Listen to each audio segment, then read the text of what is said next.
And then this concludes with a lot of our sample questions. I have a D and an E. So we went through A through C. These are a little bit harder, but let's see if we can factor these guys out. When the direction says factor completely, remember I told you that's not going to be any hint. That's not going to say, oh, we're going to do shortcut, or oh, we're going to do the grouping method. Just know that when it says factor completely, you're always going to do A, see if there's a GCF, see if you can take out something in common. Remember, if you don't look for GCF first, you're going to probably say, even though it has a minus sign, you're going to say 27, yeah, that's not a perfect square, because it went from 25 to 36. So a lot of you might be saying, oh, D, prime, doesn't meet the two conditions because that's not a perfect square. But remember, I always said your first step, if you forgot, go back to the board. It says, always check for a GCF first before I even determine doesn't meet the two conditions. So let's see if there's a GCF. And we look, and remember it's A through D. Do you have matching parentheses? No. Do you have the same letter in each term? No. Do you have the same number? Well, tree diagram, because remember, it could be hidden. 12, hopefully you know it's 2 times 2 times 3. Remember, you're breaking it to all prime numbers. 27, 3 times 3 times 3. So you can see that they both have a 3 in common. Okay, so we know we have a GCF, so great. Because we have a GCF, we need to factor that out. Remember, the fourth part would be, does it start with a negative? No. So there's only 1 out of the 4 for the GCF. So we're going to take out a 3. Remember, we're just dividing each term by 3 to get the leftovers. Now, when you divide this, you get 4w squared. And when you divide this, you get a negative 9. Once you take the GCF out, then you look at your leftovers.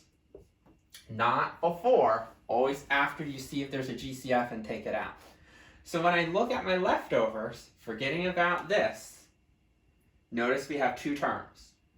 Notice we're going to have to see if we have difference of squares. We do meet condition A. There is a minus sign between the 2 terms. We do have a perfect square here. That's 2 and 2. We do have a perfect square here. W and W, remember, even exponent. And 9 is 3 and 3.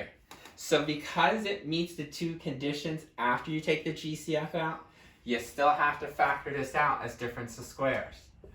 When you meet the 2 conditions, remember our setup, 1 plus, 1 minus, 2 sets of parentheses, they're binomials.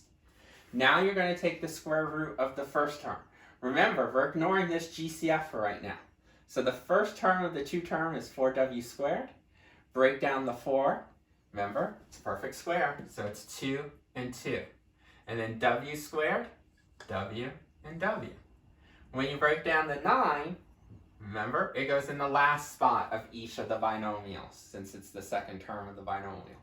And 9 breaks down as 3 and 3. Now, is this our final answer? No. If you multiply this and this, you would only get this. We need to get a 12 and a 27. Remember, if you have a GCF, bring it down as part of your final answer. So your final answer will be this. Remember, the only way we got this broken down is by looking to see if there's a GCF first.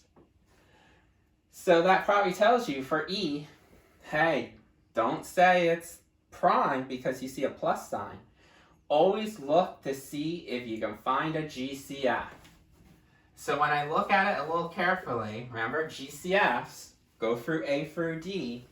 A, do we have matching parentheses? No. B, do we have the same letter in each term? Yes. So there is a GCF.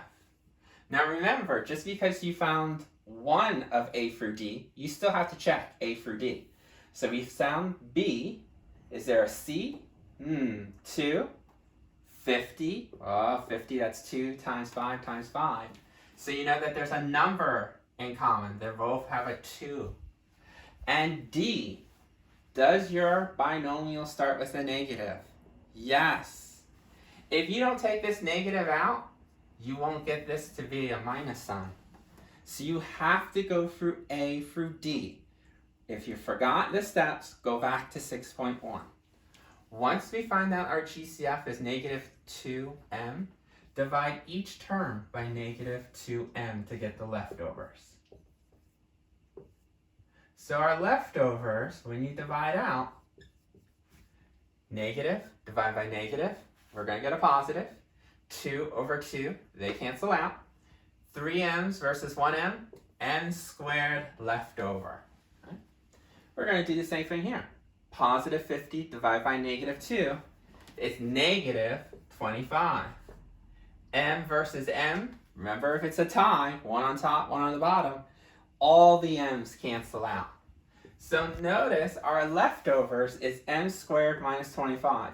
If you didn't take out that negative, you would have a positive sign here. By taking out the negative, we actually get a negative sign. And hopefully you recognize that my leftovers are difference of squares. Perfect square, and a minus sign between the two terms. So let's break up our leftovers. Once you realize you have difference of squares, ignore the GCF for now. Look at the leftovers. Because it's two terms, we saw that it meets the definition of difference of squares. Remember, condition A and then condition B. So then we can do our setup. So this is my second step. 1 plus, 1 minus. Third step, find the square root of m squared. Break it up evenly, m and m. Make sure they go in the first spot of each binomial. And then, step 4, break up 25. Make sure you get the root, which is 5 and 5. What do I do with this GCF? You have to bring it down as part of your final answer. Because this times this would only give us this. We won't get the negative 2m cubed that we need for the original. So bring this down. So our final answer would be these two sets of parentheses and the GCF out in front.